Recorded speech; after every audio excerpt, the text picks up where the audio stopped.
Good evening, everyone. Welcome in. I am Kadarius Washington, and welcome to my very first Sports Rundown show. It's a pleasure to have you into this little sports talk show as I try to take my sports broadcasting career to the next level and maybe do this thing on a bigger stage, so I no longer have to say that I'm 22, I have a bachelor's degree, I'm in grad school for journalism, and I live with my parents, because this is literally my parents' living room. Nonetheless, I plan on uploading new episodes here on YouTube every Monday, talking about some of the biggest topics in sports, giving you some of my opinions, and maybe have a laugh or two on the way. Be sure to follow me on Twitter, X, or whatever you call Elon Musk's app nowadays, at CW Talk Sports. That's CWTALKS Sports. And now, if you don't mind, for the first time, let's get to the news. The NFL Conference Championship games took place this weekend, and I think this clip from The Late Show ought to describe how I feel about the results. Well, it happened. Again. Yeah, Steven, it happened. Again. For the second time in the last 3 years, the Kansas City Chiefs will be playing the Philadelphia Eagles in the Super Bowl in New Orleans 1 week from Sunday. Let's start with the NFC Championship game, shall we? Philly literally ran over the Washington Commanders yesterday by a score of 55-23. The Eagles combined for 229 rushing yards and an NFL record 7 touchdowns on the game. Saquon Barkley, on Philly's first play from scrimmage alone, took the ball 60 yards down the field into the end zone, and then interestingly enough, Will Shipley took the ball 57 yards down the field, even though the game was already well decided. So, ends the magic carpet ride for rookie sensation quarterback Jayden Daniels, who literally flipped the Commanders from 4-12 to the NFC Championship game. So much that former Commanders owner Dan Snyder allegedly said that he hated it. Well, Dan, let me say this. The NFL hated you. The Commanders fans hated you. So I guess this is just a little taste of your own medicine, pal. Nothing personal, just business, just winning business. Speaking of the winning business, the AFC Championship game. The Kansas City Chiefs once again took down the Buffalo Bills by a score of 32-29. What's crazy is I feel that the Bills outplayed the Chiefs, because if you look at the numbers, Buffalo outgained Kansas City 374-368. They outrushed them 147-135, and the Bills went 3 for 3 in the red zone while the Chiefs went 4 for 6. There was a controversial play in the fourth quarter, as after all, we can't have a Bill-Chief game in the postseason without a controversial fourth quarter play anyway. Josh Allen was ruled short on 4th and 1. Now, I feel like that call could have gone either way, but I do know this. If it was Mahomes, do y'all think he's short? Do you think we're talking about this play for the right reason the next day? Yeah, that's what I thought. And the Chiefs become the first team this postseason to turn the ball over and win the game. Only the Chiefs. And I'm not going to deny that we're witnessing greatness, but can Mahomes be great next season? Can the Chiefs maybe, take a season or two off? Let somebody else win for a change? Maybe without Nate Burleson telling the hard-working, long-watching football fans how to feel about our beloved sport?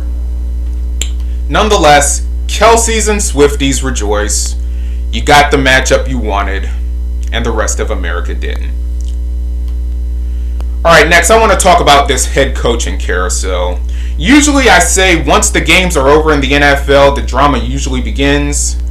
Well, that may seemingly be over as far as the head coaching carousel is concerned, because all but the New Orleans Saints head coaching position to date has been filled. The Chicago Bears, seemingly with the best hire of the cycle, bringing in former Lions offensive coordinator Ben Johnson. The Jets bring in former first-round pick and Lions defensive coordinator Aaron Glenn. The Raiders bring in former Super Bowl champion head coach Pete Carroll. Patriots bring in Mike Vrabel, who once led the Tennessee Titans to an AFC championship game.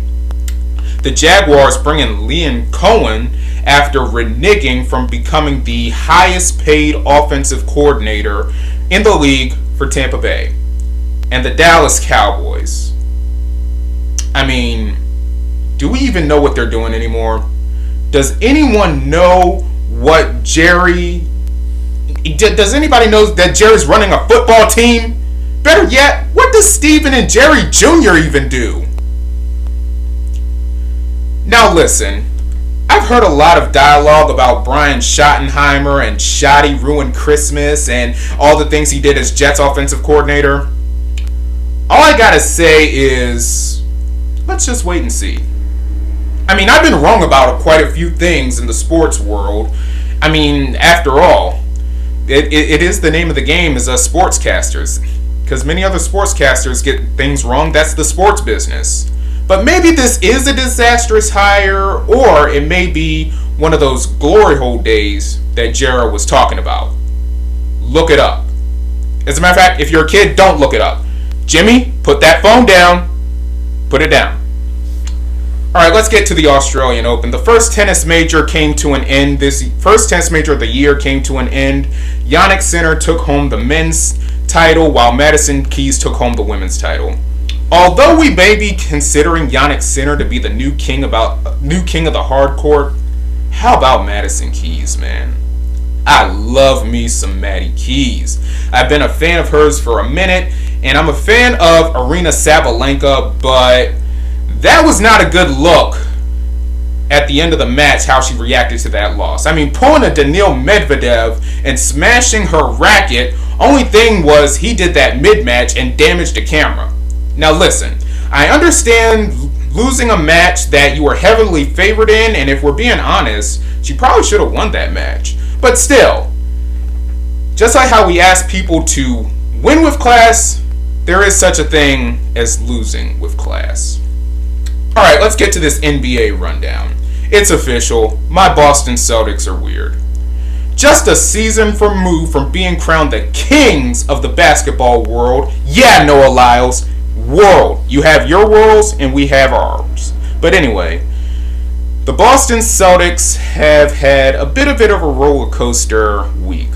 First, the C's lose to the Hawks, then blow out Golden State, then beating the sorry Clippers and having to do that in overtime, then getting blown out by the Lakers, our sworn blood rival of our teams, and then blowing out the same team that we clinched our 18th banner against in the Dallas Mavericks. Now look, they've got their own problems to worry about, and all I gotta say is, Celtics, we need to get it together. The Cavs are starting to lose games. There's a chance we could get back to the top of the East again. Even though I'm not sure that it matters so much to this point, still, get it together. Let's make an effort. Let's go. And staying in the NBA, I think we can agree on this thing right here. Death, taxes, and Isaiah Stewart squaring up against an entire opposing team. I mean, someone who's not even the greatest Isaiah in franchise history, wink wink, he's surely making a representation for himself. Ron Artest, second coming, Draymond 2.0, Isaiah Stewart, just focus on basketball. Because right now you're averaging more fights per game than you are points per game. Let's get it together, man. Alright, let's get into this. Last week we had, I believe, the game of the year so far in women's college basketball. Number 2 South Carolina defeated number 5 ranked and previously undefeated LSU by a score of 66-56. Because of a snowstorm that ravaged the New Orleans area, the game was moved to Friday instead of its original date this past Thursday, which was probably for the best because Thursday night's women's hoops was totally drunk. Well, really this weekend overall, but especially this weekend, and especially in the SEC. But enough about that. This was a game where I feel South Carolina flexed their freaking muscles. Freshman sensation Joyce Edwards led not only the bench, but the entire team in scoring with 14 points, and the Gamecocks bench outscored LSU's bench 29-2. I'm not joking, 29-2. The crazy thing is LSU had 3 players in double figures, and their starting 5 outscored South Carolina's starting 5 54-35. Ever since their humiliating loss to UCLA in early November, they have been by far the best team in the country. As a matter of fact, I say they're even good enough to win it all again. I mean, they're good enough to be the number 1 ranked team in the country, but right now, they're still number 2 because UCLA won again against a battered Maryland team that actually played well with no Cheyenne Sellers or Bree McDaniel and made things a little interesting. Nevertheless, South Carolina also, I implore you, just be careful of what you put on the game day playlist next time, okay? We want to see the games, not the other petty things that come with a rivalry. Got it? Staying on this topic of South Carolina, everyone who knows me knows that I love me some Camila Cardoso. She was an amazing player at South Carolina. She had an exceptional rookie season in the W, and she is doing incredible things overseas in Shanghai. But honestly, I think she broke Tennessee basketball with that 3-point shot last year, both the men's and the women's. Tennessee basketball with a one-score lead with a few seconds remaining is kind of like Steve Sarkisian with first and goal at the 1-yard line, or Kyle Shanahan with a 10-point lead in a big game. They just freeze. I mean, like, come on. Alright, before we go, we had a massive blockbuster trade in the WNBA last night. Annie Costabile, who had the story first to her credit. The Seattle Storm are sending Jewell Loyd to the Aces, who are sending Kelsey Plum to the LA Sparks, who will be sending the number 2 overall pick back to Seattle, who will be also acquiring Lee Yuru from LA. You get that? I hope you did. But let me make sure you got it. Loyd to Vegas, Plum to LA, number 2 pick to Seattle. The other 2 parties each acquired first-round selections, but we're running a little short on time to talk about it all. Honestly, I really thought this trade would happen anyway, because I know Vegas got better, Seattle's going to get better, and a lot of people feel like the Sparks really got the short end of the stick with this deal. Now listen, I think this trade works out well for all parties, especially the Sparks, because get this, De'Erica Hamby and Kelsey Plum are veterans in the league. They were both a part of the Aces 2022 championship team. You can say that this is really a good situation for their 2 budding stars in Cameron Brink and Rickea Jackson, who are both entering their 2nd season. And I say that not just for gameplay, but for mentorship and developing chemistry with one another. Because I feel like they're the ones, really the best ones to do it. But I'll say this, just like shoddy for the Cowboys, I'm going to give the Sparkies in the W a chance. Let's see how this thing unfolds. Just like how former Aces assistant and current Chicago Sky head coach Tyler Marsh says that he constantly can't wait for the summer, I can't wait for the summer either. And I hope it doesn't happen, but if this thing blows up and the Sparks look bad, oh boy. And if this thing actually works for the Sparks and they exceed expectations, oh boy. Well, anyway, that'll do it for the show. My apologies to Unrivaled. I love you guys, but we ran out of time. I'm Kadarius Washington. Be sure to follow me on X or Twitter at CW Talk Sports. And maybe if I don't forget or if I don't get too busy, we'll run this back again next week. Good night, everyone.